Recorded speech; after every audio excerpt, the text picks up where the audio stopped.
மாப்பிள்ள யோகிங்க ஆமா மேட்ச் போயிட்டு இருக்கோமா? மேட்ச்சுக்கா? என்ன மேட்ச்சு? கபடி மேட்ச்சுக்கு. கபடியா? மாமாலாம் அந்த காலத்துல பெரிய கபடி பிளேயர் தெரியுமா? நான் டவுட் த்ரோ போட்டு ஆட ஆரம்பிச்சுக்குமே கிரவுண்டு அதான்.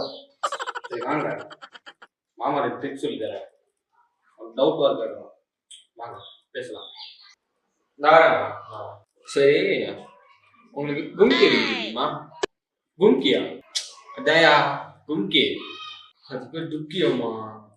ஓ பேர மாத்திட்டாங்க அதுக்குள்ள. நாங்கெல்லாம் அந்த காலத்துல விளையாடும்போது அது பேர் கும்கி. இப்போதான் என்னமோ துக்கின்றீங்க.